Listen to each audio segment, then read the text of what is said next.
Good afternoon, everybody. My name is Allan Korol. I am a PhD candidate with Edith Cowan University from Western Australia. So very, very long trip over here. I have a master's in digital forensics, a number of GX certifications, and my background is predominantly in software engineering before I sort of joined or moved into cybersecurity. So please don't hold that against me.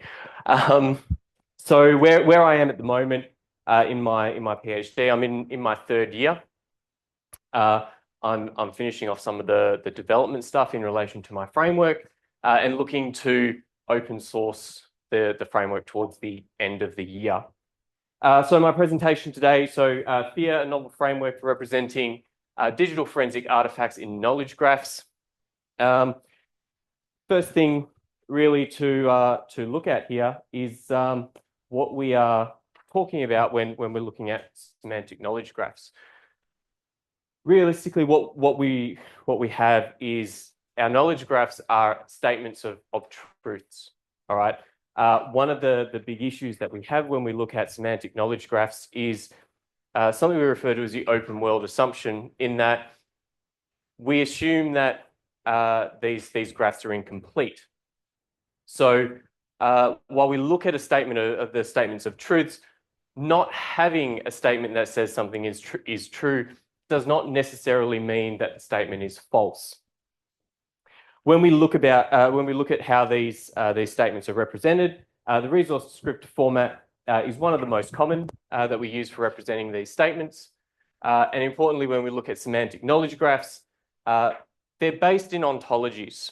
Ontologies remove ambiguity in what we're talking about. So when we look at, for instance, a destination port, are we talking about a destination port in terms of a network address? Or are we talking about a destination port in terms of a physical location that a ship will be going to? So the use of ontologies removes ambiguity. And we can also have background knowledge within these ontologies as well. And when we look at background knowledge, we're looking at things like constraints around what an entity can have, and also the types of relationships that we can have between entities as well.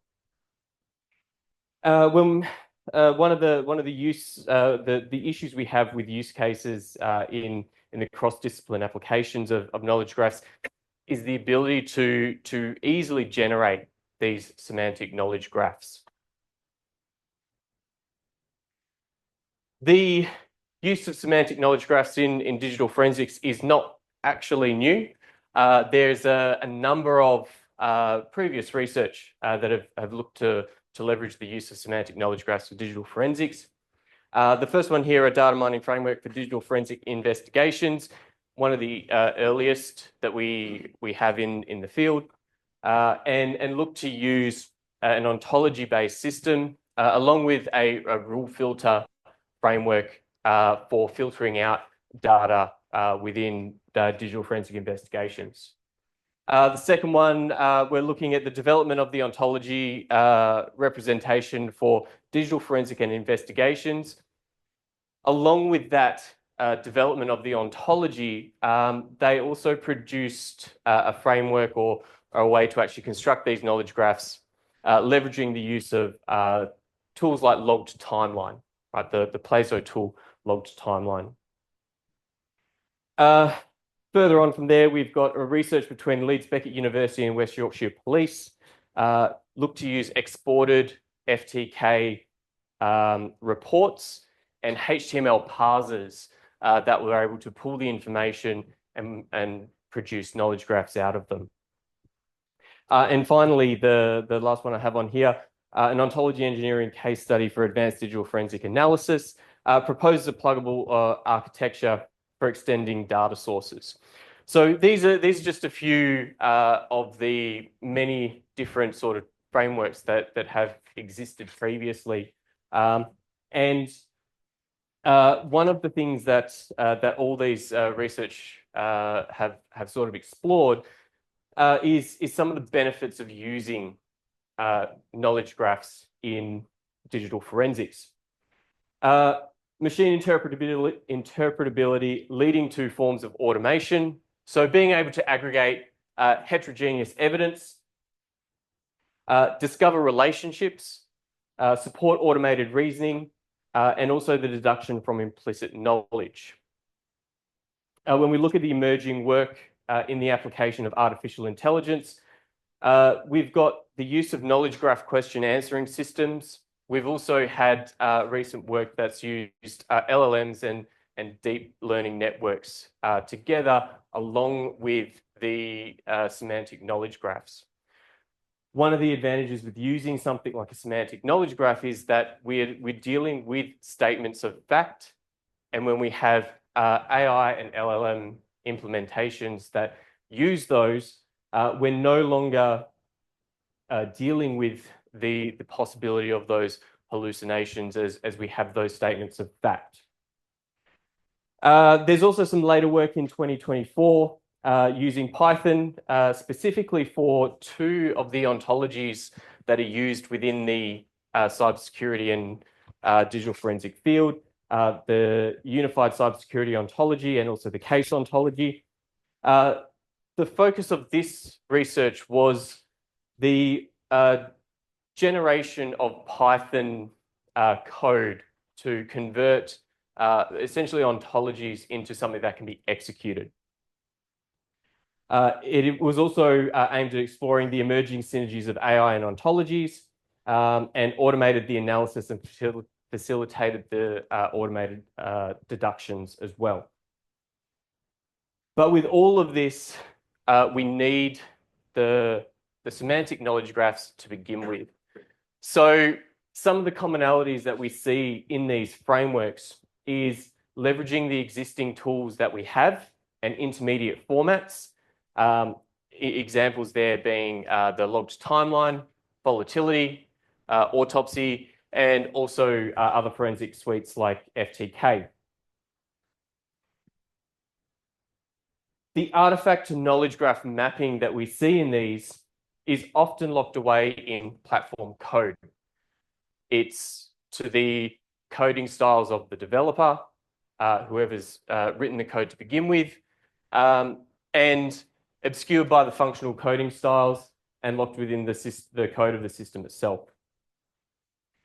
Many of these are not open source, and the issue that we see with these things not being open source is the ability to then extend on and further research within the field. We also have limited sharing capabilities of that knowledge and of the mapping between a digital forensic artifact and the knowledge graph representation. So where my research has essentially started from is the fact that we don't have a central share of knowledge for artifact to digital forensic mapping. The code that does exist is locked away and not readily accessible or shared. We've got limited integrations with industry standards, and the code that is there is often closed source or proprietary. Some of these things are what I experienced when I was starting my research initially. My research was looking into knowledge graph incompleteness and how we can actually address and identify incompleteness within those knowledge graphs to guide forensic investigators into what information they might be missing. I started writing my own code for these and realized, or rather thought, that there really has to be a better way. There's no open source tools to do this, and everybody seems to be doing their own thing every time they want to work with knowledge graphs. The question essentially being is, how do I work on knowledge graphs if producing a graph is not simple? Reliance on the availability of core reference ontologies is also another challenge that exists within the industry, and applications developed against specific frameworks, some of the examples being the Order 2i that I spoke of previously, and also the UCO and case ontologies as well. Some of the limitations with this is a continuous evolution of computing and new artifacts that are ever changing.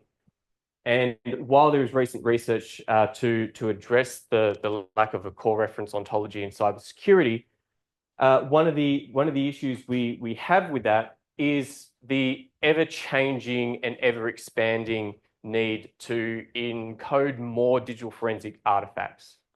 If we have systems that are built in Python, C++, or based in these languages, we need to continuously update them. We need to continuously write a lot more code just to convert these artifacts into knowledge graph representations.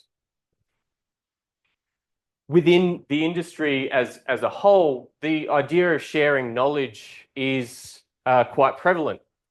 We've got Snort and the Bleeding Snort library, which allows rules to be developed and distributed within minutes.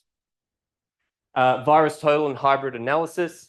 Anybody that's done anything with malware analysis will know the value of being able to very quickly look up the hash of a file to be able to determine whether or not it may or may not be malicious. Velociraptor, another example of the ability to share knowledge. The Velociraptor repository contains hundreds of queries, which are freely available for people to use to identify specific elements within their environments that Velociraptor has collected data for. So much of the industry is based in open source technology, but we still lack the ability to share information around how do we map digital forensic artifacts to knowledge graphs in a simple way. Then we have the issue of which language would we choose to write them in. We've got Autopsy based in Java. We've got Wireshark in C++. We've got Volatility in Python. The debate over which language is better, I think, will be ongoing for a very long time. And I'm sure most people have their own personal opinions as to which language is the best to use. So my research, the Forensic Extraction Representation Framework, is essentially a way to integrate with traditional forensic processes and methods and containerize the method of constructing knowledge graphs from the data sets. Central to this is the Graph Codify forensic extraction and representation library that integrates into many of the other elements of the framework. Repository URLs load and compile open source scripts, and these scripts are then used to convert the digital forensic artifacts into knowledge graph representations. The aim of the framework is really to accelerate the idea of going from research to practice by removing the need for researchers to develop their own frameworks every time they want to work with knowledge graphs. It gives them more time to work on more novel research areas and not spend time in development tasks. The central part of the actual framework is actually the language itself. So the language itself is a 5th generation language. It's been modeled off Java or C-style syntax and is designed to mimic spoken language for representing actions to transform artifacts into knowledge graphs. Some of the key benefits around this is we get to move the logic out of code files and binaries. It's agnostic from the underlying system or framework, which means it doesn't really matter if we want to develop something in Python, if we want to do it in C++, in .NET, the language itself is agnostic. Having a language on its own, not necessarily that useful. So part of the actual research is to produce a library of open source scripts that work with these digital forensic artifacts that can be used by essentially anyone who, any researchers who want to use them.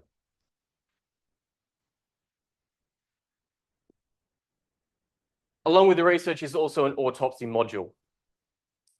The autopsy module has two main functions. There is a bridge that is designed to take the information out of autopsy and send it across for processing. Part of this is also to provide an example of how minimal the integrations can be. So as we've containerized a lot of the processes involved here, the actual coding required in individual platforms is greatly reduced. Secondly, we also have the web-based user interface for query and visualization, which is what you can see on the screen. And the point of this is that we get a syntax highlighting for our queries in Sparkle, and also a visualization of them as well. Another advantage of using a web-based UI is that we can drop this UI into essentially any other platform. All right. In this instance here, it's dropped into a JavaFX web control. So what is it that we can do once we actually have this data within a knowledge graph? Very simple example that I've got here, which is a semantic web rule language. So the semantic web rule language allows us to express relationships between entities and what information can be inferred from them. So in the instance here, we've got two metadata entities, A and B. They share the same source file. The same source file MD5, and they both have created dates and times. Finally, we've got a condition here to say that the date on file A is less than the date on file B. And based on this information, we can infer that these are the same file, with one of them being created before the other.